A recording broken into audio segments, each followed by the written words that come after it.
Who cares, he asked. Well, he's not there, so he doesn't care.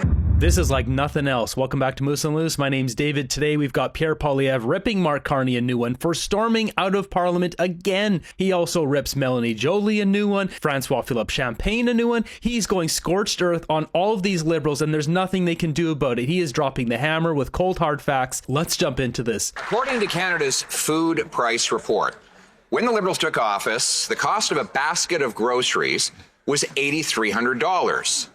Now, it's $16,800, double. Liberal inflationary deficits and taxes on farm equipment, fertilizer, food processors have all exploded the cost of food. Tomorrow, that same report will be released projecting the cost for next year. Given the Prime Minister's promise to be judged by the prices at the grocery store, how much will Canadians have to spend on groceries to survive next year? The Right Honourable Prime Minister. Mr. Speaker, let's get our numbers straight. The Canadian economy is the strongest growing economy in the G7, 2.6% annualized. Canadian wages are growing faster than inflation for every month that this government has been in office, 3.2%, over 2.2%. We're having companies shutting down on a daily basis. Crofton, Algoma, GM, Stellantis, Bell, Hudson's Bay, Crown Royal. How many companies do we have to name where jobs are being lost, all since Mark Carney's become Prime Minister? Unemployment is down, wages are up, the land is strong, we're moving forward. The land is strong, is that his new slogan? Mr. Speaker, as you walk down the grocery aisle, watching the prices rise before your eyes, know that the Prime Minister, who stashes his cash in a tax haven, says that you've never had it so good. You, the Canadian people who have seen your grocery bills literally double under this government, from $8,300 to $16,800 in a decade. Shameful. Tomorrow, we will find out in the Canada food price report how much groceries will cost an average family next year. Given the Prime Minister has promised to be judged on the price of groceries, will he tell Canadian families how much they have to pay to survive? This is the right line of questioning. Pierre is nailing down on cost of living because it's the biggest issue. It has doubled. The Liberals keep spending money, jacking up inflation, and they have their stupid carbon taxes, which increases the cost of everything. Before we hear Carney's response, we've got Anita and Ange with this. More spending. And what do we have? $235 million going to Ukraine, to Zelensky's corrupt government that's caught in a $100 million money laundering scheme, and they send another $250 million of our money over there. I am pleased to announce that Canada, alongside several allies, will purchase a package of military capabilities under the Pearl program. This is the NATO vehicle for military support for Ukraine. Canada's contribution to the purchase of this Pearl package will be $200 million, bringing Canada's total contribution to $890 million. Nearly $900 million they have sent over to this corrupt government. All this wasteful spending when we're in debt. They're increasing inflation, increasing the prices on Canadians. And on top of all that, sending it to a corrupt government caught in a $100 million scandal. And what will Carney's response be to the cost of living increase that is hitting every Canadian? Mr. Speaker, what this government is happy to tell Canadian families is we cut their taxes for 22 million Canadians. We cut the taxes on first-time home buyers, and we are investing. We are investing a budget, which the leader of the opposition and the members opposite voted against, a budget that is going to cause $1 trillion of investment in this country over the next 5 years. Yeah, okay, $1 trillion. We got it. So just to quickly debunk, his tax cut $40 per person per month. Him claiming that it's going to be cheaper for first-time home buyers, that was already debunked. 95% of first-time home buyers will not see that benefit. It only benefits 5%. Here's grow jobs, grow futures for Canada. We believe in Canada. Yeah. Join us. Here, here. We voted against this Prime Minister doubling Justin Trudeau's deficit, which will drive up groceries even more. And what's he spending the money on? on corporate bailouts for companies that ship jobs out of Canada.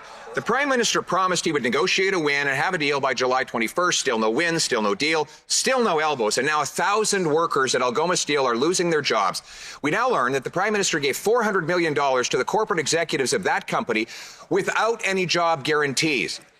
How is it the Prime Minister could have been so incompetent to saddle Canadians who can't afford to pay their bills with a $400 million bailout bill without any guarantee of jobs staying in Canada?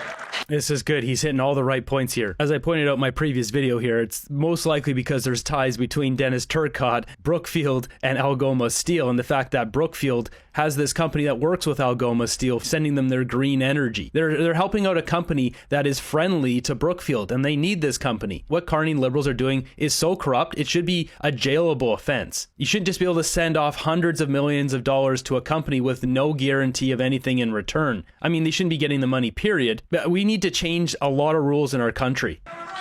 Mr. Speaker, these are difficult times in Sault Ste. Marie, and our hearts go to the families. But as I quote the CEO of Algoma Steel, that there would be an even darker day if this government hadn't acted. Exactly. That loan, that support, saved 2/3 of those jobs. That loan, that support gives Algoma a bridge to the future that we are building strong in this country and that they voted against.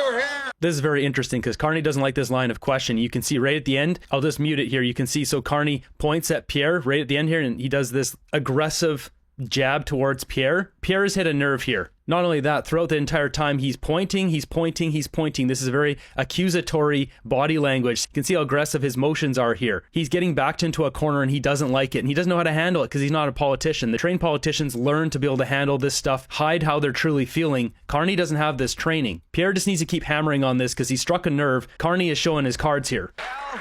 As long as the CEO is happy with the $400 million gift he got from the Prime Minister, that's all that matters to these Liberals.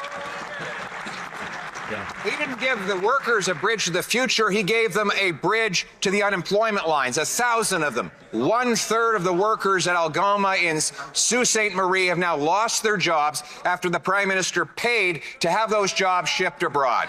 How is it that he could have been so irresponsible with the money of hardworking Canadians that he would pay a corporate CEO $400 million to send 1,000 jobs south? The Right Honourable Prime Minister. But yeah, that's what happened. Mr. Speaker, may I quote a conservative leader that's... Wow, he's like yelling. He really doesn't like this. Pierre has found the sore spot. May I quote a conservative leader that's actually in office? The Premier of Ontario. We had a choice. Save 2/3 of the jobs or let the company go down. We chose the future. We chose the future for Algoma Steel so they can invest in the future, so we can buy Canadian, so we can build this country. They had an opportunity to vote for that future. They voted against it. It's good that we're... He chose a company in bed with Brookfield. And Doug Ford is not a conservative. He's a liberal. Even though he's in charge of the Progressive Conservative Party, he's a liberal. The head of Algoma told CTV yesterday that your government and the federal government would have been aware that there were job losses on the horizon. Is that true? Yeah, well, we put in $100 million. The feds put in about $400 million. What the CEO told us that there'd be a dramatic change. If we didn't put it in, it'd be a lot more than 1,000 people.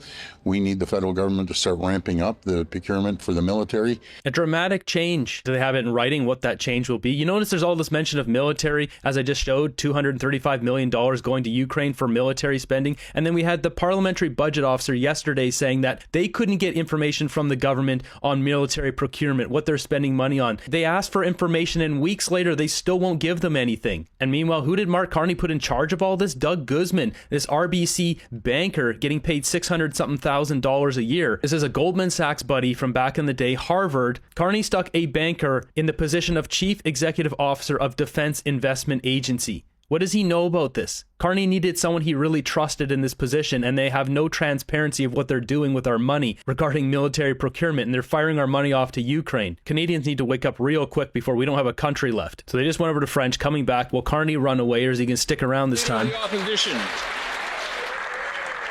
Liberals love to give corporate bailouts and handouts to companies that ship jobs out of our country. Now we learn the Liberal government has pledged $15 billion or $1,000 for every tax-paying family in Canada, people who can't afford food, to Stellantis. And Mr. Speaker, Carney's leaving. You could see Pierre look over and see him leave. There's a guy down here in the corner that was also calling him out. They're all making noises here. Carney's storming out again. investment is fleeing this country almost as fast as the Prime Minister is running out the back door of Parliament right now. Why won't he?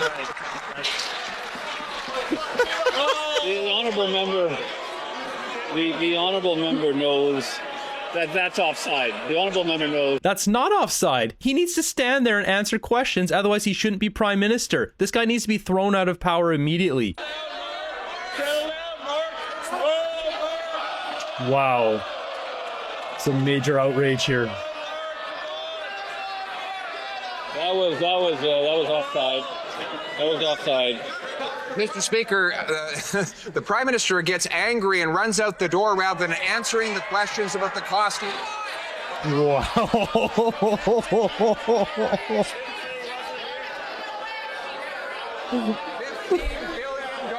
Out the door, $1,000 for every tax-paying family to a company that is shipping jobs out of the country. Why is he sending our dollars away, our jobs away, while he runs away?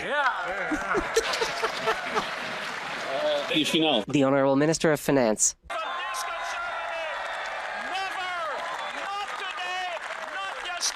Well, what is she so happy about? The Prime Minister can't handle criticism? He can't stand up and defend his own words? So he's just going to storm out. Come on, Mr. Speaker. By the time they ask question on this side of the House, every single member on this side, Mr. Speaker, we're fighting for Canada. We're fighting for our auto industry. We're fighting for our workers. We're fighting to build Canada strong, Mr. Speaker.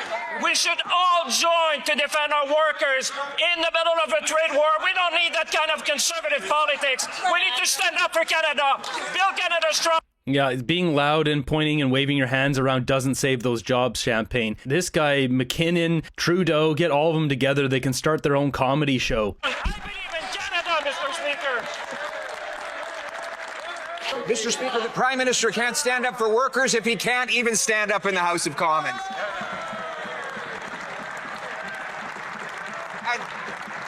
And that finance minister is the one that signed the sweetheart $15 billion subsidy deal. I've got company here. Just do the job. I've got company. I didn't hear the beginning of the question. The member did lose one question, but I'd like him to start from the top on that one. The Prime Minister cannot stand up for workers if he cannot even stand up and answer my questions, Mr. Speaker. And that finance minister is not stood up for workers either. He signed a $15 billion sweetheart subsidy deal with Stellantis.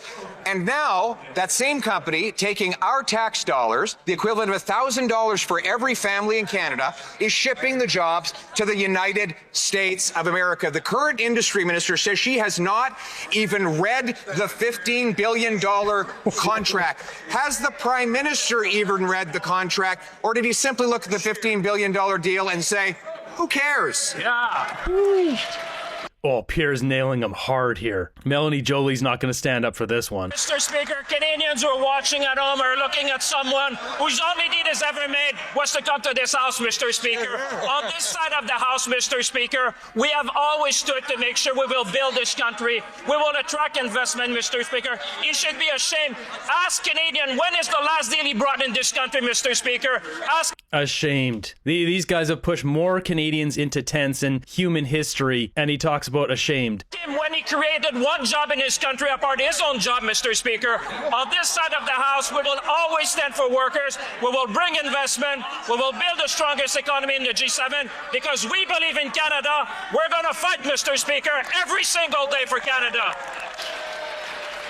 You're going to go and report to the Prime Minister to the Witness Protection Program because he refuses to stand in this House and answer about his government's expenditure of $15 billion, $1,000 for every Canadian family to one company, supposedly to create jobs. That same company now ships those jobs south of the border, and the government is covering up the contract. Yesterday, we learned from the company that they don't have any reason to retract the contract. So Why doesn't the government release the full details of the contract so that Canadians can find out how badly the Prime Minister ripped them off? The Honourable Minister of Industry. 3 points. First, he should ask the member from Windsor-Tecumseh from his side of the House whether she agrees with what he says regarding the Stellantis workers in Windsor. Here.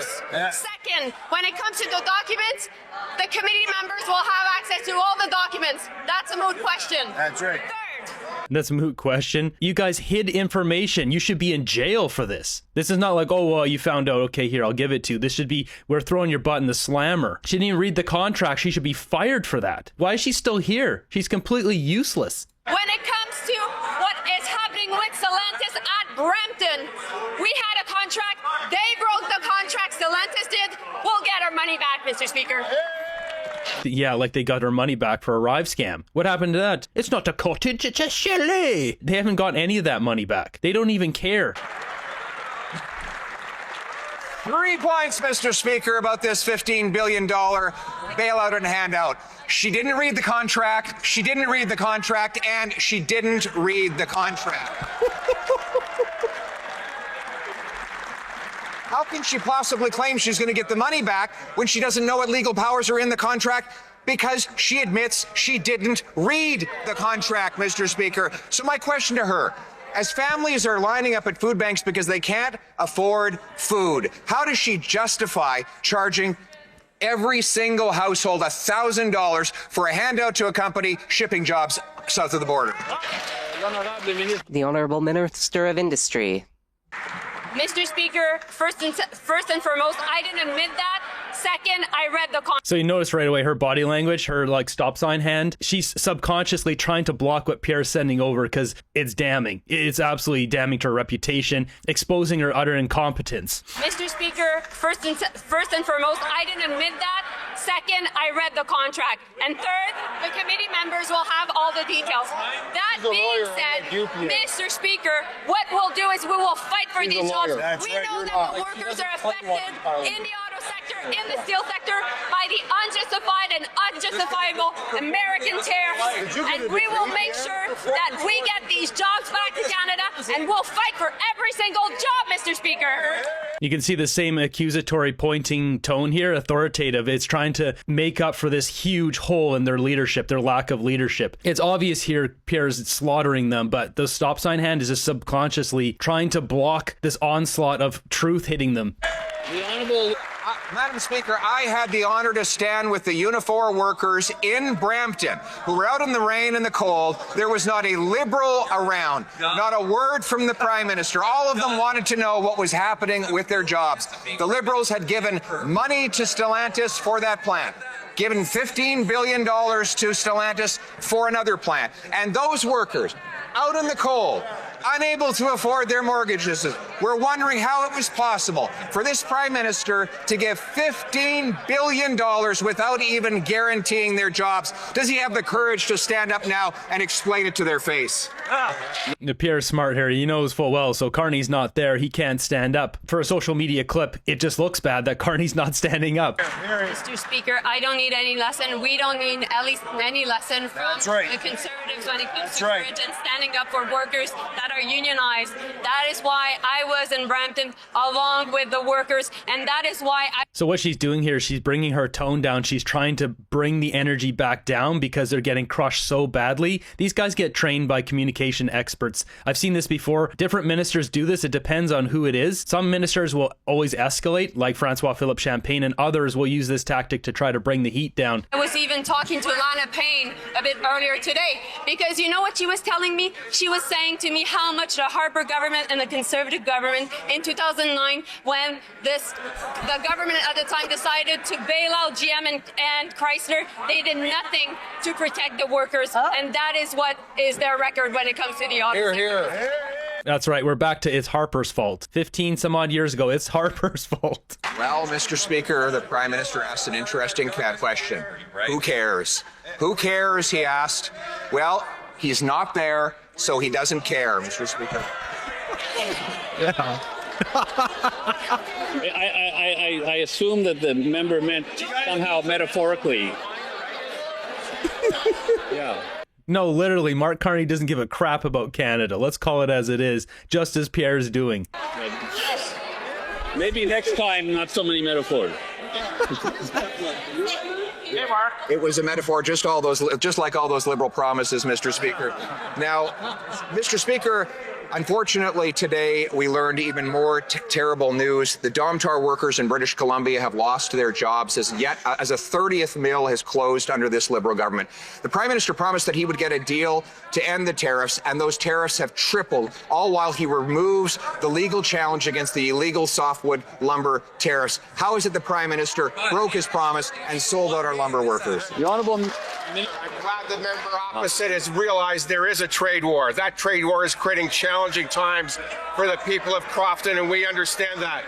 This coming from Mark Carney's right-hand man, where Carney has not got a deal. You can't say, I'm glad the member realizes there's a trade war, when you guys haven't got the deal. I was on the phone with the CEO today working on new solutions to retool that mill. I was on the phone with the Minister of Forestry looking at new fiber solutions for the mill. We are standing up for the forestry industry.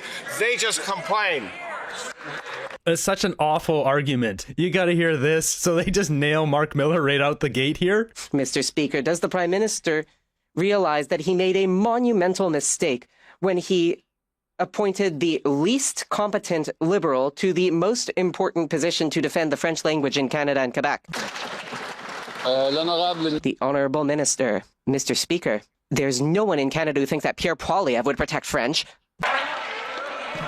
You can't name someone's name. That's the rule. He's already broken the rule his first day back as a minister. What a clown. Yes. He made a mistake, but he still has the floor. I retract the member's name, Mr. Speaker. This guy just embarrasses himself the first time back. I know the current member for Carleton will do more to defend French than the previous member for Carleton.